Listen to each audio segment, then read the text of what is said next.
Sir, surgical strikes, ये सवाल मैं पूछ रही हूँ, पता नहीं जवाब आप देंगे कि नहीं। जो सर्जिकल स्ट्राइक्स जिस दिन हुआ, तो कहा जाता है कि आपको लाइव इंफॉर्मेशन दिया जा रहा था, आपको स्टेप बाय स्टेप पता था कि क्या हो रहा है। उस वक्त आप क्या सोच रहे थे? क्योंकि ये संभव था कि सर्जिकल स्ट्राइक ऑपरेशन सक्सेसफुल ना हो, तब उसकी जिम्मेदारी भी आप पर होती कि एक बॉच्ड स्ट्राइक है। और ये भी हो सकता था कि लोग आपको एक वॉर मॉन्गरिंग लीडर के तौर पर समझे कि आपने पाकिस्तान पर आक्रमण किया, आप जंग छेड़ना चाहते हैं। उस वक्त आपके मन में, क्योंकि ये पहली बार था कि as a prime minister you were taking such a step, तो आपके मन में उस वक्त क्या था? देखिए, जब उरी की घटना घटी और जिस प्रकार से हमारे सेना के जवानों को मार दिया गया और जलाया गया, उस घटना ने मुझे बहुत बेचैन बना दिया था और मेरे भीतर एक आक्रोश था। मैं बेचैन हो गया था। मैं केरल गया था। मैंने केरल में एक पब्लिक मीटिंग में इसका जिक्र भी कर दिया, क्योंकि मैं अपने आप को रोक नहीं पा रहा था। लेकिन मैं एक लोकतांत्रिक व्यवस्था का प्रतिनिधि हूं और मेरा व्यक्तिगत गुस्सा, मेरा व्यक्तिगत आक्रोश, मेरी व्यक्तिगत बेचैनी, इस पर व्यवस्था पर कभी प्रभाव नहीं होना चाहिए। मैं संतुलन समझता हूं। लेकिन ऐसा हुआ क्यों, उसके लिए मैंने सेना के लोगों से लगातार चर्चाएं की। लेकिन मैंने अनुभव किया कि मुझसे तो सेना के अंदर आग ज़्यादा लगी हुई है। वे किसी भी हालत में इस परिस्थिति में देश के जवानों के मॉरल के लिए भी उनको न्याय दिलाना चाहते हैं। तो मैंने उनसे कहा कि आप पूरा डिजाइन करके लाइए मेरे पास, क्या है, क्या रिक्वायरमेंट है। और मैंने कहा आप जितना भी कर सकते हैं करिए, आप सोचने में कमी मत करना, फिर बैठ के तय करेंगे कितना कर सकेंगे, नहीं कर सकेंगे। मैंने उनको खुली छूट दी। उन्होंने पूरा प्लान किया, वो लेके आए मेरे पास। 2 बार हमको डेट बदलनी पड़ी इस ऑपरेशन की, क्योंकि मैं फुल सिक्योरिटी चाहता था। आखिरकार ऑपरेशन तय हुआ। मैं जानता हूं कि ये बहुत बड़ा रिस्क था और रिस्क मुझे राजनीतिक फायदे और नुकसान वाला रिस्क मैं कभी सोचता नहीं हूं। मेरे जवान, उनका कोई नुकसान नहीं होना चाहिए, क्योंकि वो हमारे शब्द पर जिंदगी लगाने के लिए निकल पड़े। तो उसके लिए जो कुछ भी साधनों की ज़रूरत थी, उसको भी कुछ साधन भी जुटाए गए ताकि कोई तकलीफ ना हो।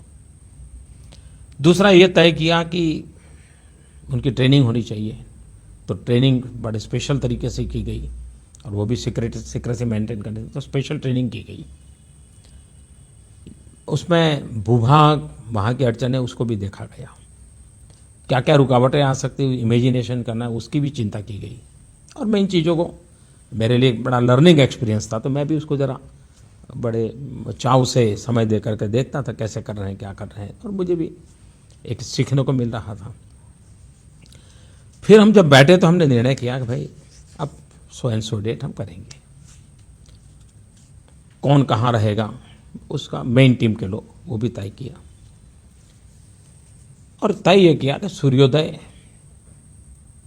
के पहले हमारे लोग वापस आ जाने चाहिए। और मैंने स्पष्ट आदेश दिया था कि सफलता मिले या विफलता, उसकी चिंता छोड़ देना, लेकिन सूर्योदय के पहले वापस आना है। हम इस मोह में पड़ जाएं और फिर लंबा खींच ले, ऐसा नहीं।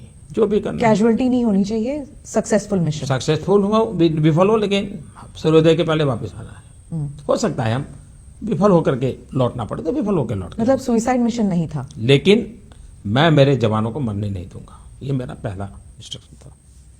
उनको वेल इक्विप किया गया था, वेल ट्रेन किया गया था, और उनको खुद को निर्णय करने का मौका दिया था कि बताओ भाई इतना बड़ा रिस्की काम है। तो छांट करके लोग निकाले थे। तो इस प्रक्रिया में थोड़ा समय भी गया था, देश में भी आक्रोश था, मैं लाइव कांटेक्ट में था चीज़ें का। लेकिन सुबह जानकारी आना बंद हो गया। सूर्योदय होता तक मैं फिर बेचैन होने लगा। मेरे मन में होता था कि क्या हुआ भाई, घंटे भर से कुछ खबर नहीं आ रही है। पन्ना तो लगातार आ रही थी, निकले हैं, पहली टुकड़ी है, दूसरी टुकड़ी है, ऐसा है वगैरह। लेकिन सूर्योदय होने के बाद भी मुझे खबर नहीं आने लगी तो मैं थोड़ा बेचैन होने लगा। अब मैं भी नहीं चाहता कि मैं अपनी तरफ से उधर कम्युनिकेट करूं, कहीं और तकलीफ हो जाए तो।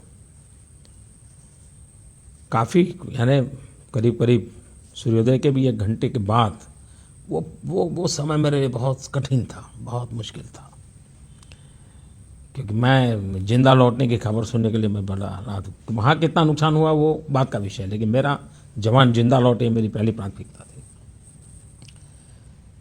फिर एक खबर आई करीब घंटे भर के बाद सुबह कि अब वापस हमारी सीमा में पहुंचे नहीं है, लेकिन हमारी 2-3 टुकड़ियां सेफ जोन में आ गई है। लेकिन चलते निकलते और कहीं रेंगते हुए निकलते तो समय लगेगा, लेकिन अब हमारा सेफ जोन है, इसलिए आप चिंता मत कीजिए।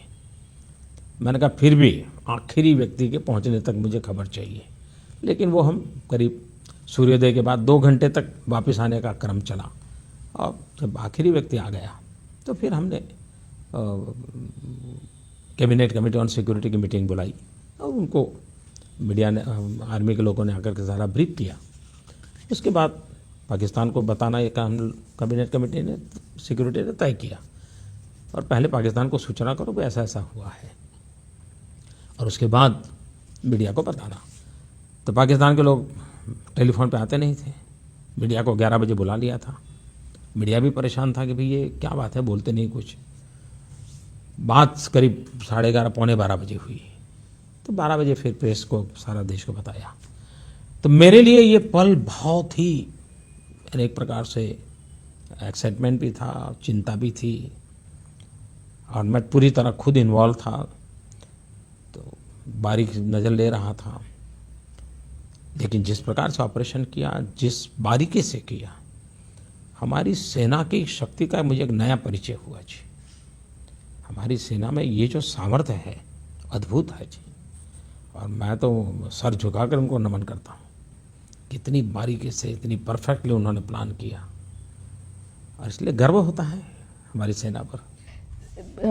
सर्जिकल स्ट्राइक्स के ऑब्जेक्टिव्स क्या थे? क्योंकि अभी भी घुसपैठी आ रहे हैं, क्रॉस बॉर्डर टेररिज्म अभी भी है, कश्मीर में वायलेंस का स्तर अभी भी कम नहीं हुआ। तो क्या वो एक डेटरेंट के तौर पर इस्तेमाल किया गया था, लेकिन उसके बावजूद ये सब कुछ हो रहा है, तो क्या सर्जिकल स्ट्राइक्स और भी होंगे, या एक पॉलिसी बन गई है कि क्रॉस बॉर्डर हम करेंगे, हॉट परस्यूट हम करेंगे?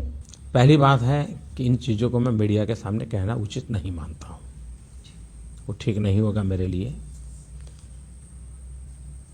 किस रणनीति से चलना, कैसे चलना, वो जिस स्तर पर होता है वहाँ हो रहा है, होता रहा है। दूसरा, 65 की लड़ाई हुई, विभाजन हुआ, उस दिन भी लड़ाई हुई, तो एक लड़ाई में पाकिस्तान सुधर जाएगा, ये मुझे लगता है कि सोचने में बहुत बड़ी गलती होगी। पाकिस्तान को सुधरने के लिए तो अभी और समय लगेगा।